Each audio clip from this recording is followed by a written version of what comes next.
स्वागत है दोस्तों भूतिया हवेली का रहस्य पार्ट 3 में। जैसा कि हमने पार्ट 2 में देखा था, अंकित और साक्षी को लगा कि उन्होंने हवेली के श्राप को हमेशा के लिए खत्म कर दिया है। लेकिन क्या सच में ऐसा हुआ था? जिस रात वे हवेली से लौटे, उसी रात अंकित के कमरे में वही तांत्रिक किताब फिर से प्रकट हुई। इस बार किताब के पन्ने अपने आप पलट रहे थे और उसमें लिखा था, यह तो बस एक शुरुआत थी।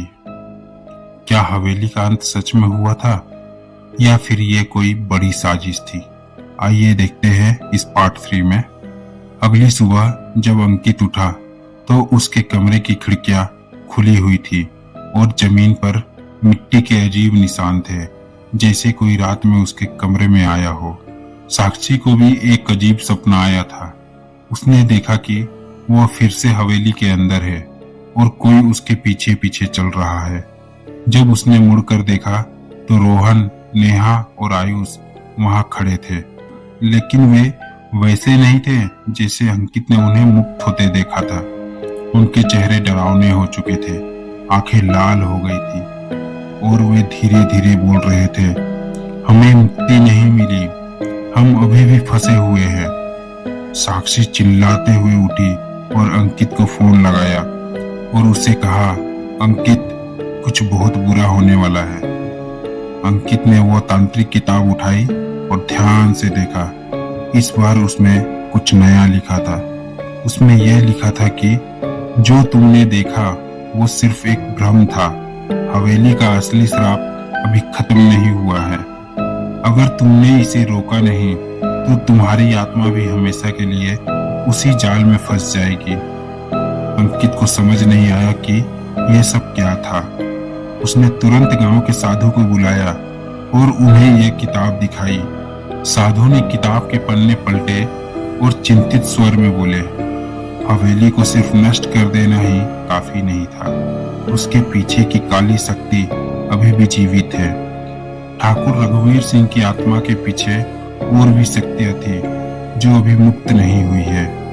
अंकित ने घबरा कर पूछा, तो हमें क्या करना होगा? साधु ने गहरी सांस लेते हुए कहा, तुम्हें फिर से उस जगह जाना होगा, लेकिन इस बार तुम्हें सिर्फ हवेली नहीं बल्कि उसकी जड़ को खत्म करना होगा। अंकित और साक्षी ने दोबारा हवेली की जगह जाने का फैसला किया, लेकिन इस बार वे अकेले नहीं थे। उनके साथ गांव के 3 और लोग थे, पंडित रमेश, मोहित और विक्रम। रात के 12 बजे वे सब उस जगह पहुंचे जहां कभी हवेली हुआ करती थी। वहां अब भी कुछ खड़ा था। हवेली गायब हो चुकी थी, लेकिन उसकी जगह अब एक विशाल काली छाया खड़ी थी जो हवा में हिल रही थी।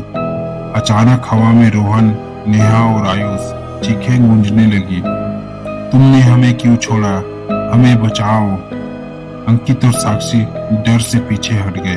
तभी पंडित रमेश ने कहा, ये जो दिख रहा है वो हकीकत नहीं है, ये सिर्फ तुम्हारे मन का भ्रम है। लेकिन तभी काली छाया तेजी से अंकित की ओर बढ़ी और उसे जमीन पर गिरा दिया।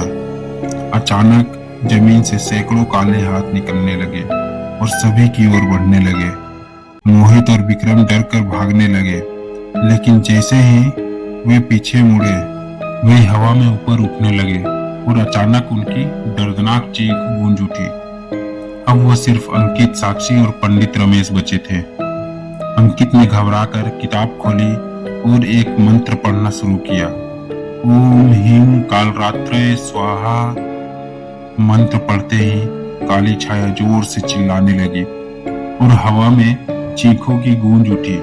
लेकिन तभी एक बहुत जोरदार आवाज आई और वहां ठाकुर रघुवीर सिंह की आत्मा फिर से प्रकट हो गई। ठाकुर की आत्मा गुस्से में बोली, तुम लोग मुझे दोबारा खत्म नहीं कर सकते।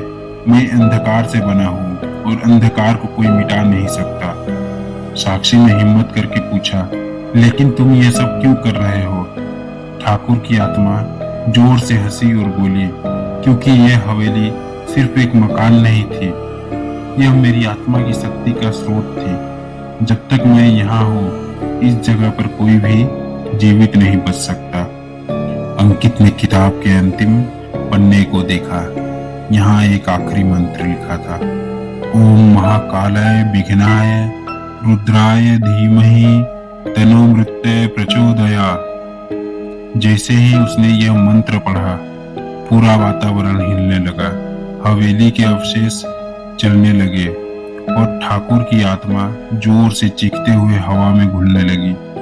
उसके साथ ही रोहन, नेहा और आयुष की आत्माएं भी मुक्त हो गई। उन्होंने एक हल्की मुस्कान के साथ कहा, अब हमें शांति मिल गई, और वे धीरे धीरे आसमान में विलीन हो गए। सुबह होते ही अंकित और साक्षी ने चैन की सांस ली। गांव के लोग अब मान चुके थे कि हवेली का श्राप हमेशा के लिए खत्म हो गया था। लेकिन जब अंकित अपने घर लौटा और उसने किताब को देखा, तो उसमें फिर से एक नया संदेश उभर रहा था। हवेली खत्म हो सकती है, लेकिन अंधकार कभी नहीं मिटता। अंकित के रोंगटे खड़े हो गए। क्या यह सच में अंत था, या फिर एक नई शुरुआत होने वाली थी? देखते हैं हम इसके अगले पार्ट में। तब तक के लिए अगर आपको ये स्टोरी अच्छी लगी तो इस स्टोरी को लाइक करें, कमेंट करें और सब्सक्राइब करना ना भूलें। धन्यवाद।